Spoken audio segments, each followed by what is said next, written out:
গ্রীষ্ম বর্ষা বিনীতি ভরসা। হ্যাঁ, বিনীত শপিং সিটি। নমস্কার, আপনারা দেখছেন হুগলি আপডেট। আপনাদের সঙ্গে আমি উষা।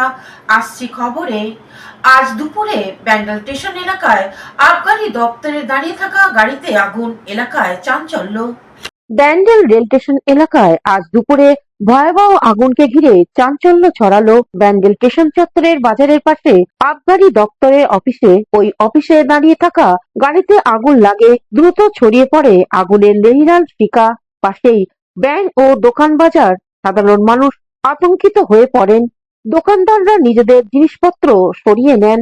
ব্যান্ডেল পুলিশ ফাঁড়ি থেকে জল দিয়ে আগুন নেভানোর চেষ্টা করেন। পুলিশ কর্মীরা হাত লাগান। স্থানীয় মানুষ ঘটনাস্থলে পৌঁছান। বিধায়ক অসিত মজুমদার। এলাকায় দমকল দেরিতে আসে। মানুষের মধ্যে ক্ষোভ ছড়িয়ে পড়ে। তারপর দমকলের 3টি ইঞ্জিন আগুন নিয়ন্ত্রণে আনে। ঘটনার প্রসঙ্গে বিধায়ক অসিত মজুমদার বলেন, ফায়ার ব্রিগেড বেরিয়েছে, কোথায় ফায়ার ব্রিগেড আমি জানি না। আসেনি, আমি এখানেই আছি।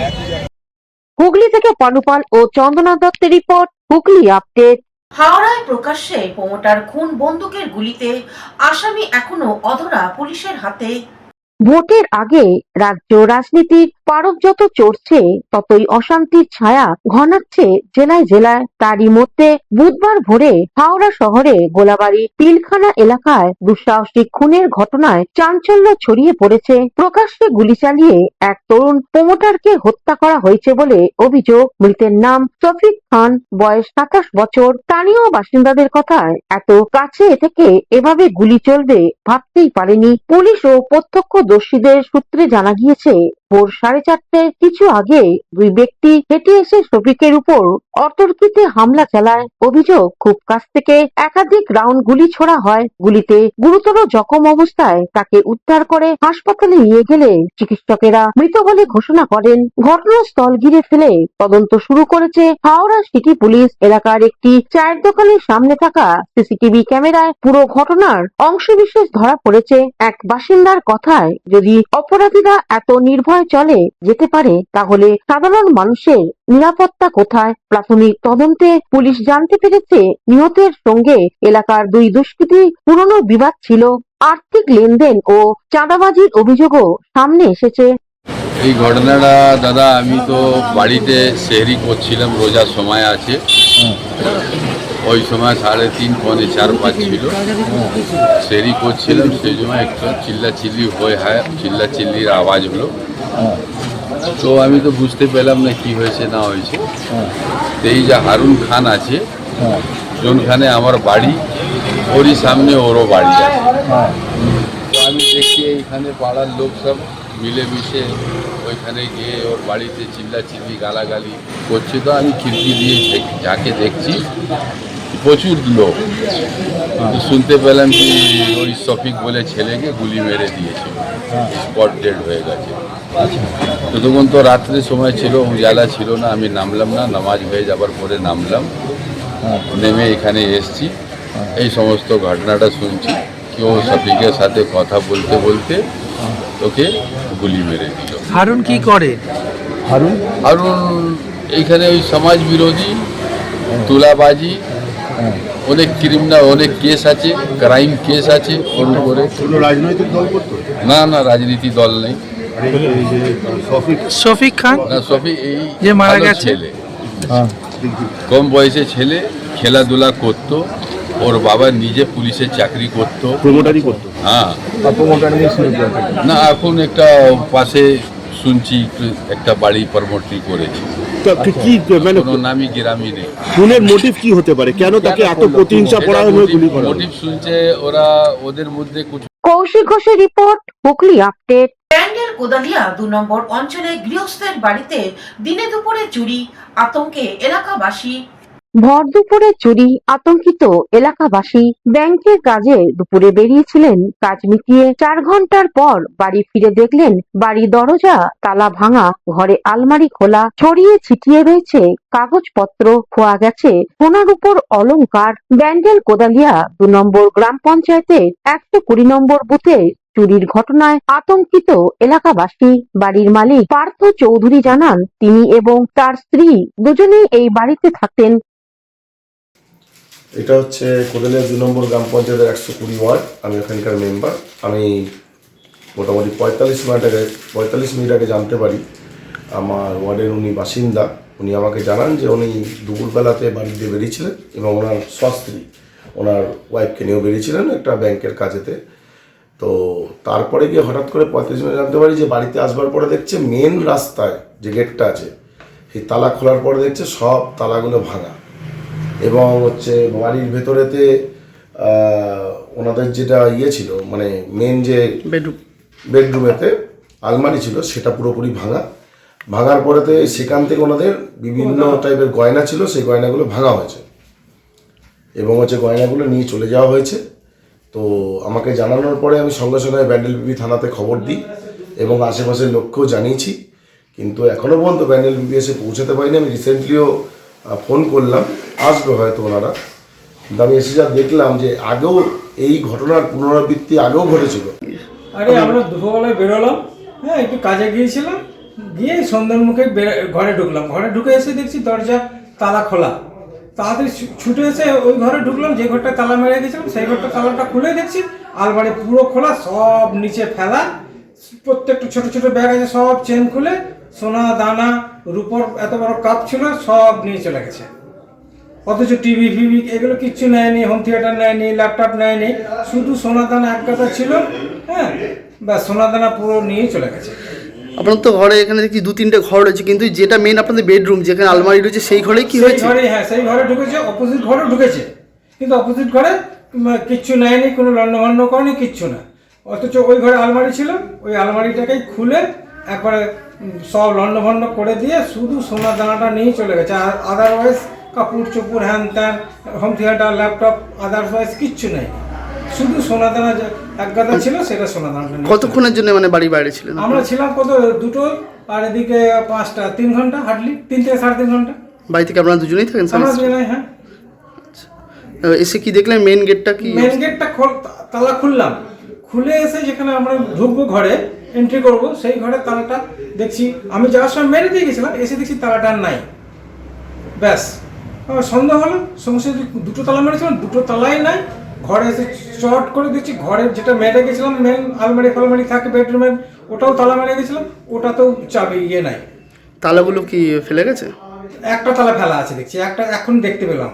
আর ওই ঘরে তো কড়াটাকে খুলে দিয়েছে, তালাটা তো লাগানোই আছে, আপনি তো দেখলেনই। আর আমি কড়াটাকে ভেঙে দিয়েছে, কড়াটাও পড়ে আছে। আর এইখানে তালাটা এক্ষুনি দেখলাম, একটা চোখে পড়লে এইমাত্র একটা তালা আছে, আর একটা তালা কোথায় আছে দেখতে পাচ্ছি। কি কি মেনলি নিয়ে গেছে বলে মনে হচ্ছে? সব বেশিরভাগ আমাদের সোনা দানা ছিল, চুর পলা, চুড়ি, দুল, হার, সব সোনা ছিল, সব সোনাগুলো নিয়ে চলে গেছে। তাও আনুমানিক। হুগলি থেকে পানুপালের সঙ্গে চন্দনাথ দত্তের রিপোর্ট, হুগলি আপডেট। এখন নিয়ে নেব বিজ্ঞাপন বিরতি। বিরতির পর ফিরে আসছে খবরে। Marina is a holistic weekend destination for friends, family, and couples and offers magic to soothe your body, mind, and soul.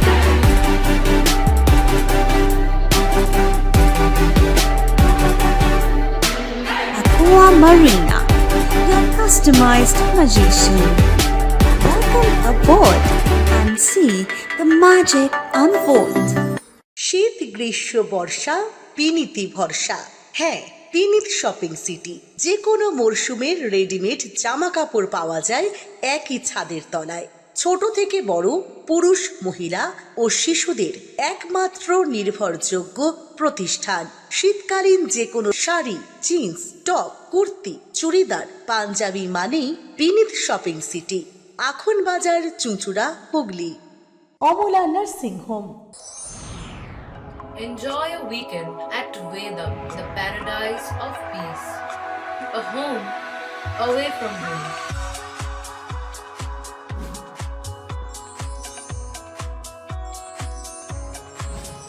See yourself resonating with the nature. Vedam welcomes you to create your best memories.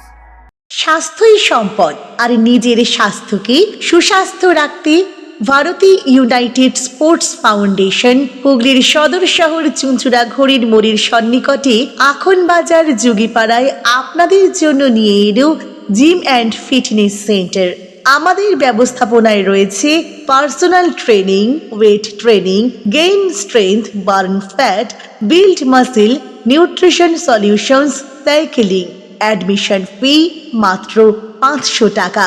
জিমের সময় সকাল 6টা থেকে দুপুর 12টা এবং সন্ধে 5টা থেকে রাত্রি 10টা পর্যন্ত। আজই চলে আসুন জিম অ্যান্ড ফিটনেস সেন্টারে। আমাদের ঠিকানা যোগীপাড়া লেন, আখন বাজার, চুঁচুড়া, হুগলি। মোবাইলের যোগাযোগ 7980858461। Gym and fitness centre. বিরতির পর ফিরে এলাম খবরে। টিটাগড়ে ইম্পেরিয়াল জুট মিলের থাকা বস্তিতে আগুন, দুটি বাড়ি ভস্মীভূত। টিটাগড় ইম্পেরিয়াল জুট মিলের পাশে টিটাগড় পৌরসভার 1 নম্বর ওয়ার্ডে বস্তিতে হঠাৎই আগুন লেগে দুটি বাড়ি ভস্মীভূত হয়ে যায়। দমকল সূত্রের খবর, শর্ট সার্কিট থেকে এই আগুন লেগেছে। দমকলের একটি ইঞ্জিন আগুন নিয়ন্ত্রণে আনে। টিটাগড় পৌরসভার চেয়ারম্যান কমলেশ রাউ বলেন, আমরা পরিবারের পাশে আছি। আমাদের 1 নম্বর ওয়ার্ডে এটা বাড়িতে আগুন লেগেছে। আমরা সঙ্গে সঙ্গে ফায়ারকে ফোন করলাম, থানাকে ফোন করলাম। ফায়ার খুবই দ্রুত ব্যবস্থা নিয়েছে বলে আগুনটা কন্ট্রোল করা হয়েছে, নাহলে এটা বস্তি এলাকা, একটা বাড়ি থেকে কয়েকটা বাড়িতে আগুন লেগেছে। যা ফায়ার সঙ্গে সঙ্গে চলে এসেছে। আর এখানকার ছেলেরা খুবই অ্যাক্টিভ, যারা দেখেছে যে আগুন লেগেছে তাদের সাথে পাশে জল থেকে নিয়ে জল দিয়েছে বলে একটু কন্ট্রোল করা হয়েছে। তার সাথে ফায়ার চলেছে, ফায়ার পুরোপুরি কন্ট্রোল করে নিয়েছে। কেউ কি আহত হয়েছে? Bureau report, Hooghly update. হুগলির পোলবায় 46তম সাব জুনিয়র ভলিবল চ্যাম্পিয়নশিপ অনুষ্ঠিত হলো। 46তম সাব জুনিয়র জাতীয় ভলিবল চ্যাম্পিয়নশিপ শুরু হলো হুগলি পোলবায়। পোলবা স্পোর্টস একাডেমি পরিচালনায় ভারতের বিভিন্ন রাজ্য থেকে বালক বালিকারা ভলিবল খেলায় অংশ নিচ্ছে। পোলবার একাডেমি প্রাঙ্গণে 24শে ফেব্রুয়ারি শুরু হয়ে মার্চে 1 তারিখে শেষ হবে। ভারতে 28টি রাজ্যে সাব জুনিয়র ভলিবল বালক বিভাগে এবং বালিকা বিভাগে 24টি দল খেলায় অংশ নিচ্ছে। জাতীয় ভলিবল খেলার প্রাঙ্গণে উৎসুক ক্রীড়াপ্রেমী মানুষকে ভিড় করতে দেখা গেছে। ওয়েস্ট বেঙ্গল ভলিবল অ্যাসোসিয়েশনের তত্ত্বাবধানে এই ভলিবল খেলার সাথী হয়েছে হুগলি জেলা ভলিবল অ্যাসোসিয়েশন। এই প্রসঙ্গে পোলবা স্পোর্টস একাডেমি কর্মকর্তা কি বলছেন শুনবো। 46 sub junior national volleyball games আজকে আমাদের পোলবা স্পোর্টস একাডেমি ময়দানে হচ্ছে। এই ন্যাশনাল গেমসটা West Bengal volleyball association Polba sports একাডেমিকে দেয়। এখানে টোটাল পার্টিসিপেট হচ্ছে 59টা টিম, টোটাল 29টা রাজ্যের। আমরা স্পোর্টস একাডেমির তরফ থেকে যতখানি সম্ভব চেষ্টা করেছি যাতে প্রত্যেকটা রাজ্যের খেলোয়াড়, কোচ এবং ম্যানেজাররা আনন্দ পায়, তার প্রচেষ্টা আমরা চালিয়ে গেছি। আমি হুগলি থেকে শ্যামল সিনহার রিপোর্ট, হুগলি আপডেট। এখনকার মতন খবর এই পর্যন্তই। প্রতিদিন দেখুন হুগলি আপডেট। নমস্কার।